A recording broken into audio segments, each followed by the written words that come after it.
Assalamualaikum warga YouTube. Pahlawan anxiety dengan cara yang baru.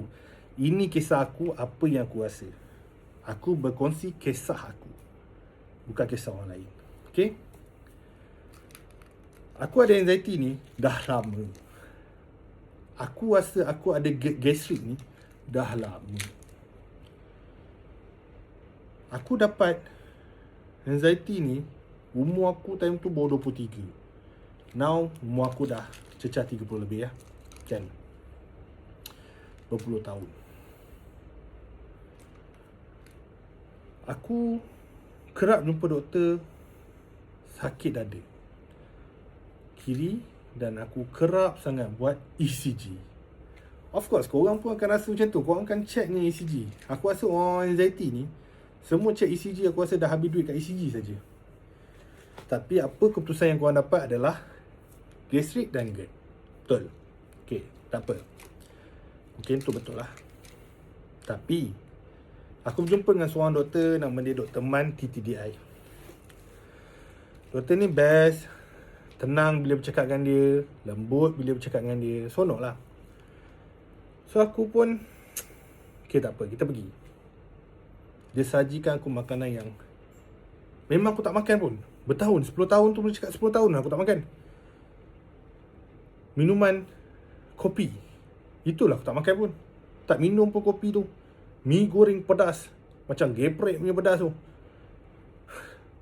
Apa yang terjadi kat aku bila aku berkongsi cerita aku, and dia bagi ubat kat aku kan. Ubat anxiety lah. Nothing happen ni badan aku, serius. Sekiranya kau memang ada masalah GERD, gastrik, kau makan ubat anxiety tak jalan man. Kau kena makan ubat GERD gastrik lah kan. MMT, Panto, Ome, macam-macam lagi lah kan. Tak ada apa pun kat aku. So doktor sahkan aku adalah psikosomatik. So apa tu psikosomatik sebenarnya? Psikosomatik ni dia ada dua perkataan tau, dicantumkan. Psiko ni adalah minda kita. Minda kita ni, emosi kita. Contoh, anxiety ni lah minda kita, emosi kita anxiety lah. Keresahan, ketakutan, kecemasan. Itulah. Somatik ni pula fizikal kita, badan kita. Macam mana tu? Yang kita rasa ada mencucuk, sakit perut, rasa nak melayang, nak tumbang. Somatik lah tu. So kita campurkan psikosomatik. Itu yang kita rasa sebenarnya. Anxiety, psychosomatic disorder. Ini apa yang aku dapat. Aku just kongsikan apa yang dikongsikan kat aku. Itulah ilmu yang aku dapat. Aku kongsikan balik. Aku pernah kena psikosomatik ni lagi teruk.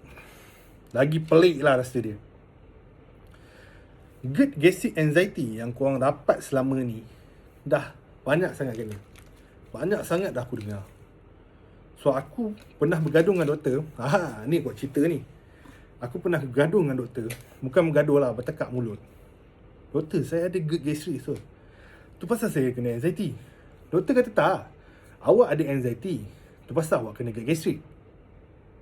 Dua benda ni beza mat. Tapi sama je kan. So maksudnya anxiety aku yang mencetuskan aku ada GERD, gastrik. Sendiri lah. Bila otak kau kusut, usus kau pun kusut lah kan. Adalah merah-merah, adalah luka-luka kan. Contohlah, aku tak tahulah. Sebab aku pernah minta sekali skop. Sebab aku tak mampu untuk pergi ke swasta untuk minta skop. Banyak rata-rata doktor. Aku tak pergi dengan doktor mana. Aku banyak ilmu yang aku cari ni dekat HKL. Ada juga dekat TikTok kan, macam orang kata apa, aku lupa lah nama dia. Cari ilmu tu, So macam-macam lah aku dengar, macam mana aku tahu. Itu pula aku masuk. Orang kata teknik pernafasan ni tak betul. Grounding ni tak betul. Itu nanti aku akan kupaskan. So aku nak ceritakan pasal psikosomatik ni. Okay, ada satu hari ni, psikosomatik aku yang paling teruk. Aku sakit dekat area tulang rusuk kiri kanan ni. aku tak boleh turn badan aku macam ni. So aku pergi jumpa lah doktor. Doktor pun check apa semua. Doktor kata normal. The best part, bila doktor kata normal dan kita puas hati dengan cara doktor layan kita, and dia bagi tahu kita, kita akan happy tau. Aku keluar daripada pintu klinik, tanpa makan ubat, aku boleh turn badan aku. Itu sebenarnya adalah psikosomatik. Pelik kan? Jumpa lagi video yang akan datang.